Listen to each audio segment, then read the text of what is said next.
श्री मातंगी महाविद्या परिचय, साधना के पात्र तथा लाभहानि का विस्तृत विवेचन। 10 महाविद्याओं की परंपरा भारतीय तंत्रशास्त्र की अत्यंत गूढ़ और रहस्यमयी साधना परंपरा है। इन 10 महाविद्याओं में माता मातंगी को विशेष स्थान प्राप्त है। माता मातंगी को वाणी, संगीत, कला, तंत्र विद्या और गूढ़ ज्ञान की अधिष्ठात्री देवी माना गया है। वे सामान्य रूप से शास्त्रीय रूप में सरस्वती का तांत्रिक रूप मानी जाती हैं, किंतु उनका स्वरूप अधिक गूढ़, रहस्यमय और शक्तिशाली है। तांत्रिक परंपरा में मातंगी देवी को उच्छिष्ट चांडालिनी, राजमातंगी, श्यामला आदि नामों से भी संबोधित किया जाता है। 1. माता मातंगी का दिव्य परिचय। उत्पत्ति। तांत्रिक ग्रंथों के अनुसार माता मातंगी का प्राकट्य उस समय हुआ जब शिवा और पार्वती के दिव्य भोजन के उच्छिष्ट जूठे अंश से एक दिव्य शक्ति प्रकट हुई। यही शक्ति आगे चलकर मातंगी महाविद्या के रूप में प्रकट हुई। इस कारण उन्हें उच्छिष्ट मातंगी कहा जाता है। यहाँ उच्छिष्ट का अर्थ अशुद्ध नहीं बल्कि तांत्रिक रहस्य में छिपी हुई दिव्य शक्ति है। स्वरूप। शास्त्रों में माता मातंगी का स्वरूप इस प्रकार बताया गया है।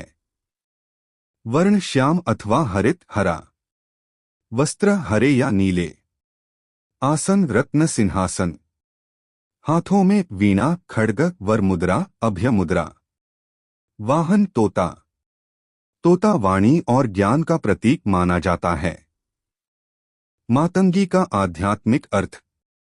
मातंगी साधना का वास्तविक उद्देश्य है वाणी की सिद्धि, आकर्षण शक्ति, तांत्रिक ज्ञान, गुप्त विद्या, कलात्मक प्रतिभा। इसी कारण विद्वान लोग उन्हें तांत्रिक सरस्वती भी कहते हैं। 2. मातंगी साधना का महत्व। मातंगी साधना सामान्य पूजा नहीं है।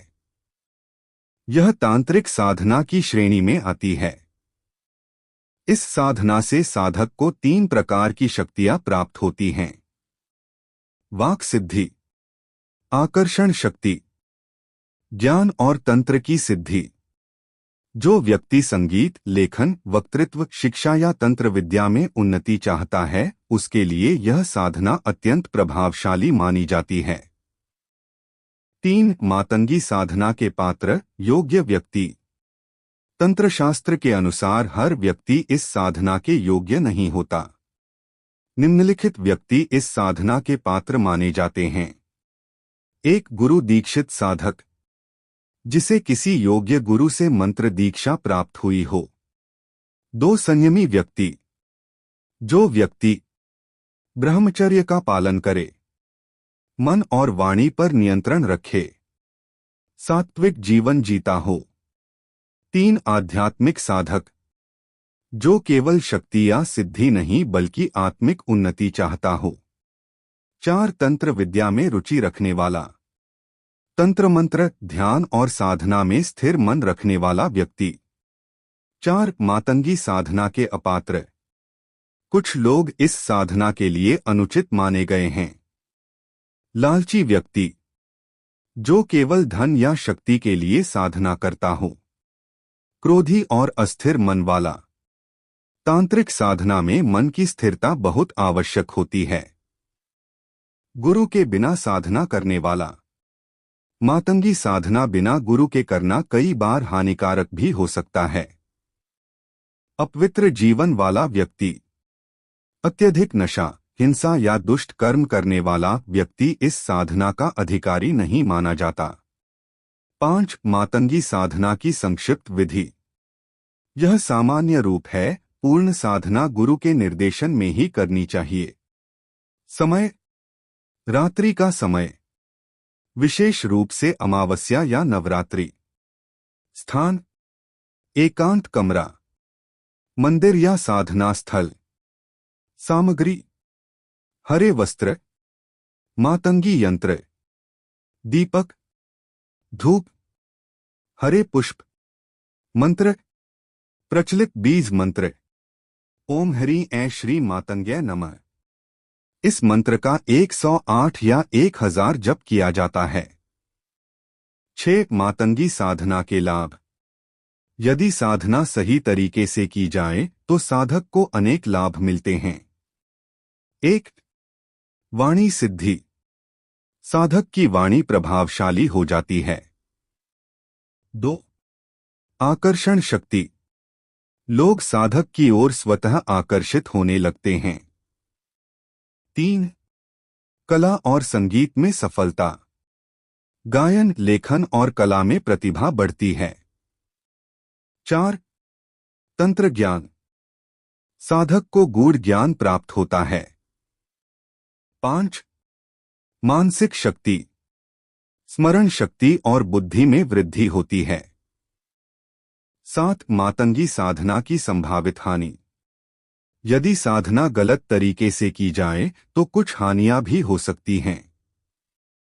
मानसिक अस्थिरता। गलत साधना से मन विचलित हो सकता है। नकारात्मक शक्तियों का प्रभाव। तांत्रिक साधना में सुरक्षा आवश्यक होती है। जीवन में बाधाएं। अनुचित नियमों के कारण साधना उल्टा प्रभाव दे सकती है। 8. मातंगी साधना का गूढ़ रहस्य।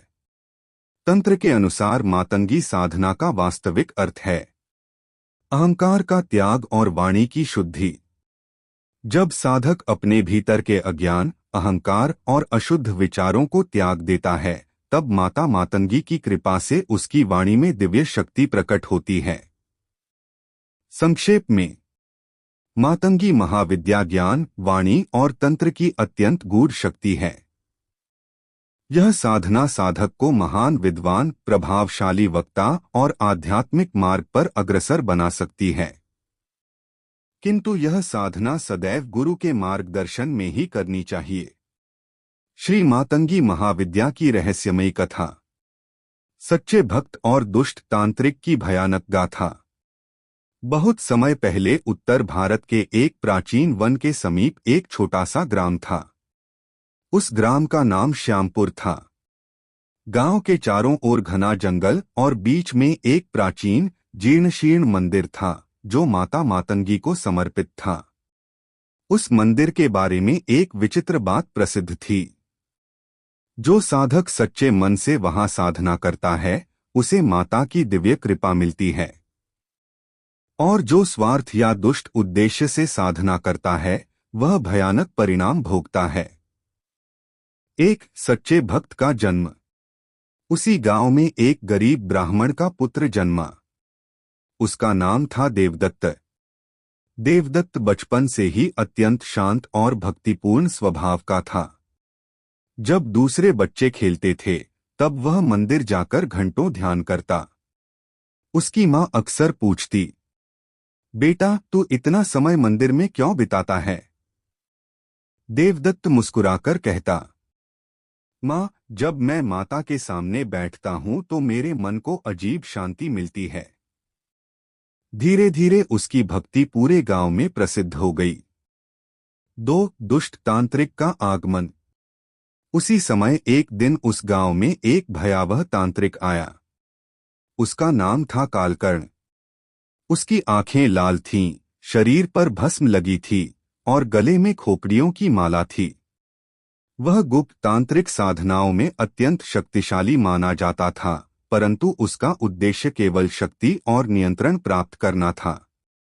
कालकर्ण ने सुना कि उस जंगल के मंदिर में माता मातंगी की प्राचीन शक्ति निवास करती है। उसके मन में लालच जागा। यदि मैं इस देवी को वश में कर लूं तो संसार की सारी शक्तियां मेरी हो जाएंगी। 3. मंदिर का रहस्य। वह मंदिर बहुत प्राचीन था। कहा जाता था कि वहां कभी महान ऋषियों ने साधना की थी। मंदिर के गर्भगृह में देवी की एक अद्भुत मूर्ति थी। श्यामवर्ण, 4 भुजाएं, हाथ में वीणा और चारों ओर रहस्यमयी ऊर्जा का आभास। देवदत्त प्रतिदिन वहां दीपक जलाकर माता की पूजा करता था। उसी समय कालकर्ण भी उस मंदिर में पहुंचा। जब उसने देवदत्त को पूजा करते देखा तो हंस पड़ा। मूर्ख बालक, इस तरह साधना करने से कोई शक्ति नहीं मिलती। तंत्र की असली शक्ति तो रक्त, मंत्र और भयानक अनुष्ठानों में होती है। देवदत्त ने शांत स्वर में कहा, सच्ची शक्ति भक्ति में होती है। कालकर्ण क्रोधित हो गया। 4 भयानक साधना की शुरुआत। रात्रि के समय कालकर्ण ने जंगल के भीतर एक भयानक तांत्रिक यज्ञ शुरू किया। चारों ओर खोपड़ियां रखी गईं। अग्नि प्रज्वलित हुई। वह भयानक मंत्रों का जप करने लगा। उसका उद्देश्य था माता मातंगी को बलपूर्वक प्रकट करना। उधर देवदत्त उसी समय मंदिर में बैठकर शांति से जप कर रहा था। ओम हरि ऐं श्री मातंग्यै नमः। उसके जप में न लालच था, न भय, केवल भक्ति थी। 5 जंगल में अजीब घटनाएं। उस रात जंगल में विचित्र घटनाएं होने लगीं। आकाश में बादल गरजने लगे। हवा भयंकर रूप से चलने लगी। जानवर भय से भागने लगे। कालकर्ण का यज्ञ और उग्र हो गया। वह चिल्लाया, हे मातंगी, प्रकट हो जाओ और मेरी शक्ति बन जाओ। परंतु अचानक यज्ञ की अग्नि काली हो गई। उसके सामने अजीब छायाएं प्रकट होने लगीं। 6 देवी का संकेत। उधर मंदिर में देवदत्त के सामने अचानक दीपक की लौ बहुत तेज हो गई। उसे ऐसा लगा जैसे मंदिर में कोई अदृश्य शक्ति उपस्थित हो। उसने आंखें बंद कर लीं और मन ही मन प्रार्थना की, माँ, यदि मेरी भक्ति सच्ची है तो कृपा करके संसार की रक्षा कीजिए। उसी क्षण मंदिर में एक दिव्य प्रकाश फैल गया। 7 देवी का भयानक प्रकट होना। जंगल के बीच अचानक एक भयंकर गर्जना हुई। कालकर्ण का यज्ञ मंडल कांप उठा। अचानक उसके सामने एक विशाल दिव्य स्वरूप प्रकट हुआ। वह थी माता मातंगी। उनका स्वरूप अद्भुत और भयानक दोनों था। श्यामवर्ण देह, अग्नि समान आंखें, चारों ओर दिव्य प्रकाश। कालकर्ण पहले तो प्रसन्न हुआ। उसने सोचा, मेरी साधना सफल हो गई। परंतु देवी की दृष्टि अत्यंत क्रोधित थी। 8 दुष्ट तांत्रिक का अंत। देवी की आवाज गूंजी, दुष्ट, तूने मुझे वश में करने का प्रयास किया। कालकर्ण भयभीत हो गया। उसने मंत्र पढ़ने की कोशिश की, परंतु उसके शब्द कांपने लगे। देवी ने कहा, तंत्र शक्ति का उपयोग लोभ और अहंकार के लिए नहीं किया जाता। अचानक यज्ञ की अग्नि भयानक रूप से भड़क उठी। कालकर्ण चीखने लगा। कुछ ही क्षणों में उसकी सारी शक्ति नष्ट हो गई। वह जंगल में भाग गया और फिर कभी वापस नहीं आया। 9 सच्चे भक्त को वरदान। उसके बाद देवी मंदिर में पहुंची, जहां देवदत्त ध्यान में बैठा था। जब उसने आंखें खोलीं तो उसके सामने दिव्य प्रकाश था। देवी ने कहा, वत्स, तुम्हारी भक्ति ने मुझे प्रसन्न किया है। देवदत्त ने हाथ जोड़कर कहा, माँ, मुझे कोई शक्ति नहीं चाहिए। बस इतना आशीर्वाद दीजिए कि मैं सदैव आपके मार्ग पर चल सकूं। देवी मुस्कुराईं। उन्होंने कहा, तुम्हें वाणी, ज्ञान और दिव्य बुद्धि का वरदान मिलता है। उस दिन से देवदत्त एक महान विद्वान और संत बन गया। 10 कथा का रहस्य। इस घटना के बाद श्यामपुर गांव में यह शिक्षा दी जाने लगी, तंत्र शक्ति अत्यंत महान है, परंतु उसका उपयोग केवल शुद्ध हृदय वाले साधक ही कर सकते हैं। लालच और अहंकार से की गई साधना हमेशा विनाश लाती है, परंतु भक्ति और विनम्रता से की गई साधना साधक को दिव्य कृपा दिलाती है। कथा का संदेश। इस कथा का गहरा आध्यात्मिक संदेश है। तंत्र शक्ति का उपयोग स्वार्थ के लिए नहीं करना चाहिए। सच्ची साधना में अहंकार नहीं होना चाहिए। भक्ति और विनम्रता ही देवी की कृपा का मार्ग हैं।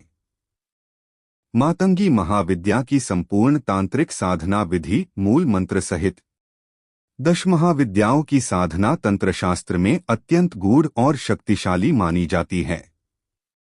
इन महाविद्याओं में माता मातंगी को विशेष रूप से वाणी, ज्ञान, संगीत, आकर्षण शक्ति और तांत्रिक सिद्धि की देवी माना गया है।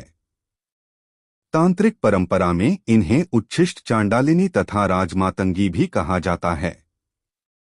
मातंगी को सामान्यतः सरस्वती का तांत्रिक स्वरूप माना जाता है, जो साधक को वाक्सिद्धि, विद्या और अद्भुत आकर्षण शक्ति प्रदान करती हैं।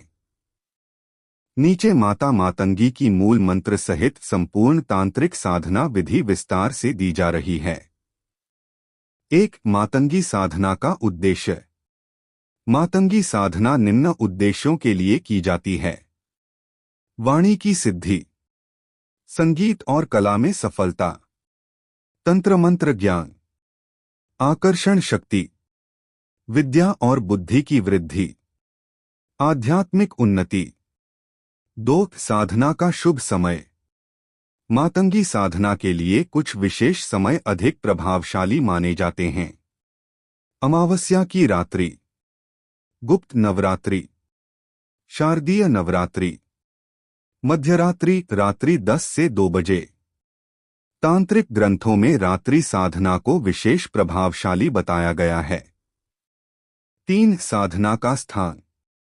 साधना के लिए स्थान शांत और पवित्र होना चाहिए।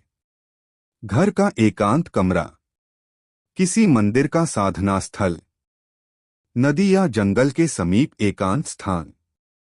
स्थान पर किसी प्रकार का शोर या व्यवधान नहीं होना चाहिए। साधना सामग्री। मातंगी साधना के लिए निम्न सामग्री रखी जाती है।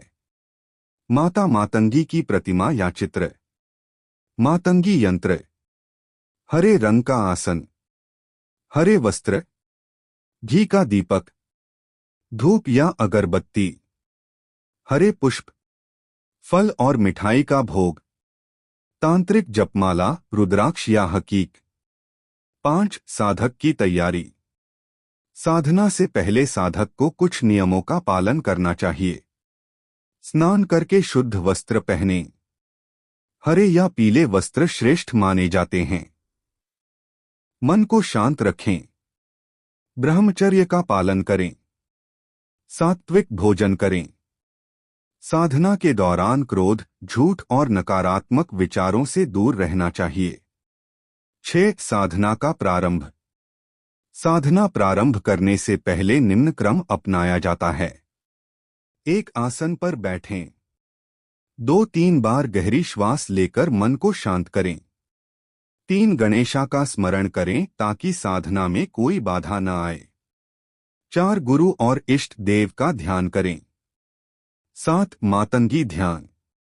मंत्र जप से पहले देवी का ध्यान किया जाता है। ध्यान मंत्र।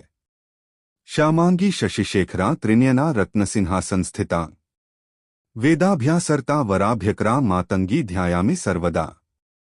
इस ध्यान से साधक के मन में देवी का दिव्य स्वरूप स्थापित होता है। 8. मातंगी का मूल मंत्र। मातंगी साधना में कई मंत्र प्रचलित हैं, परंतु यह प्रमुख मूल मंत्र माना जाता है। मूल मंत्र। ओम ह्रीं ऐं श्री मातंग्यै नमः। यह मंत्र अत्यंत शक्तिशाली माना जाता है।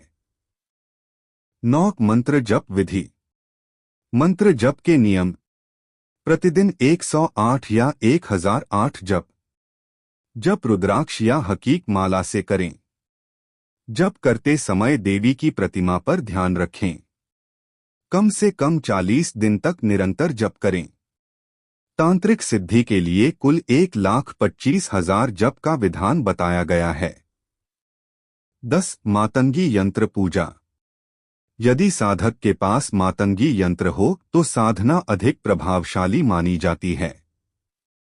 यंत्र को हरे वस्त्र पर स्थापित करें। चंदन और पुष्प अर्पित करें। दीपक और धूप जलाएं। फिर मंत्र जप करें। 11. हवन विधि। मंत्र सिद्धि के बाद हवन करना श्रेष्ठ माना गया है। हवन सामग्री। तिल, घी, गुड़, चावल। हवन मंत्र। ओम हरि ऐ श्री मातंग्यै स्वाहा। हर मंत्र के साथ हवन में आहुति दी जाती है। 12 साधना के विशेष नियम। तांत्रिक ग्रंथों में कुछ विशेष नियम बताए गए हैं। साधना एक ही स्थान पर करें। साधना के दौरान नकारात्मक विचार न रखें। प्रतिदिन एक ही समय पर जप करें। किसी से साधना का अहंकार न करें। 13 मातंगी साधना के लक्षण। जब साधना सफल होने लगती है तो कुछ संकेत दिखाई देते हैं। ध्यान में दिव्य प्रकाश दिखाई देना, वाणी में प्रभाव आना, स्वप्न में देवी का दर्शन, मन में अद्भुत शांति अनुभव होना। 14 साधना के लाभ। मातंगी साधना से साधक को अनेक लाभ मिलते हैं। वाणी सिद्धि। साधक की वाणी प्रभावशाली हो जाती है। विद्या और बुद्धि। स्मरण शक्ति और ज्ञान बढ़ता है। आकर्षण शक्ति। व्यक्तित्व में अद्भुत आकर्षण आता है। कला और संगीत में सफलता। गायन, लेखन और कला में प्रगति होती है। आध्यात्मिक उन्नति। साधक का मन ईश्वर की ओर अग्रसर होता है। 15 सावधानियां। मातंगी साधना अत्यंत शक्तिशाली मानी जाती है, इसलिए कुछ सावधानियां आवश्यक हैं। बिना गुरु के गहरी तांत्रिक साधना न करें। मंत्र का दुरुपयोग न करें। साधना का उद्देश्य केवल आध्यात्मिक उन्नति होना चाहिए। निष्कर्ष। माता मातंगी की साधना तंत्र परंपरा की अत्यंत गूढ़ और प्रभावशाली साधना है। यह साधक को वाणी, ज्ञान और आकर्षण की अद्भुत शक्ति प्रदान कर सकती है।